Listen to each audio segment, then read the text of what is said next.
With temperatures finally starting to warm up, there's a lot of us that need to cure our cabin fever. There. But under the current restrictions, some things that we used to do might be temporarily unavailable to us. So now is a great time to pick up something new that maybe the whole family could get involved in. And the great part about this new activity or hobby, you can do it just about anywhere in Macon County, or in Illinois for that matter. Oh yeah, and you can go anywhere. You can go anywhere to bird. You can bird downtown Decatur if you want. Now, speaking of downtown birds, Decatur is host to the fastest animal on the planet. You know, we have peregrine falcons that nest in Decatur. And so if you look at where peregrines nest in Illinois, we're the only spot in the middle of Illinois where they nest, and it's right here in Decatur. And I would have never dreamed of that in my lifetime. Now, venturing to the edge or just outside of downtown offers some amazing places to watch birds. At least 3 bald eagle nests in Macon County. So if going out and searching for a bald eagle's nest is a little much for you, starting in your own backyard can be a lot of fun. This is how I started. Bird feeders are how most people start bird watching. My grandmother had feeders. We stood at the window and we watched birds, my grandma and I side by side, and I looked out and there was a weird bird I'd never seen before, and I said, "Hey, I'm not really sure what that is." And my grandmother's voice went up and she went, "Oh my Lord, that's a scarlet tanager." And I was like, I saw the excitement in my grandma over that bird. It's always a precious bird to see in the wild. To have one at your feeder is really rare, and that's what got me hooked on this. Yeah, as of right now, as I put together this story, I wouldn't know a scarlet tanager if it flew up my nose. But that's the thing. That's the hook. I want to go out and start searching for these birds. Just like we were talking about the kinglet the other day, because you went back the next day and you're like, I saw those kinglets all over. I'm like, yeah, because you knew what you were looking for. And that's what turned the tide for me. I opened my eyes and really started looking at what we have in our own town. Then you start freaking out a little bit about how many different types of birds there are. And this is why birds are so successful, because of their diversity. You see a group of sparrows on the ground and you just assume they're all the same bird. But if you get a pair of binoculars on them, you'd be surprised. There's like one weird guy in there.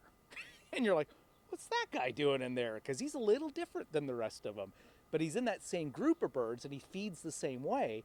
But that's where birding gets fun. Think of it as another way to hunt, but you're only using glass and maybe a book or two. The basic tools you need for birding are a pair of binoculars and a decent pair that gives you some good magnification. I use a pair of 10 by 42s, so the 10 is your magnification, the 42 is the diameter of the lens. There's plenty of stuff like on YouTube on how to use a pair of binoculars, how to calibrate those binoculars to your eyes, and that is kind of important, and how to keep them clean.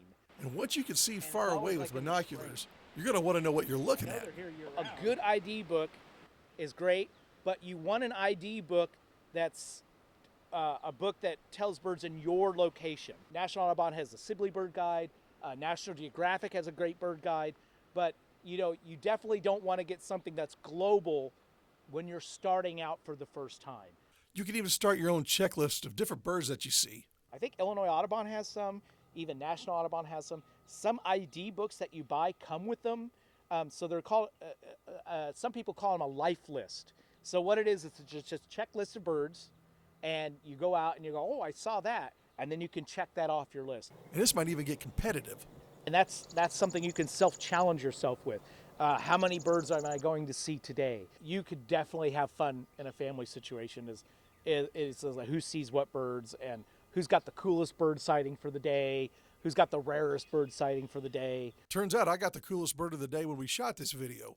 Rose-breasted grosbeak. So it's a finch, and it's a grosbeak. It has the same type of beak as a cardinal, so it has a seed-cracking beak. One of the best part about this hobby is getting out into the sunlight and learning a little bit about the natural world around you and how fragile it really is. This is a hobby that gets you outside, gets you walking around, and it shows you some of the most unique, diverse creatures on the face of the planet. If you're an outdoor person, birds are just crazy diverse. You can literally walk into one spot, see birds, walk in the same spot a few months later and see a completely different set of birds. Then when you start to see bird species disappearing, then you know we're in trouble, because that diversity is what makes them thrive so much. And then you start caring about stuff, and then you start going, maybe we should leave these trees over here up for our woodpeckers. You start thinking things like that, like, boy, if I leave this, I can get some woodpeckers here, So whether you're in Central Park or Sportsman's Park, it doesn't really matter. They're their own little separate worlds with lots of wildlife waiting for you to discover and appreciate. In Decatur, this is Steve Nichols, WAND.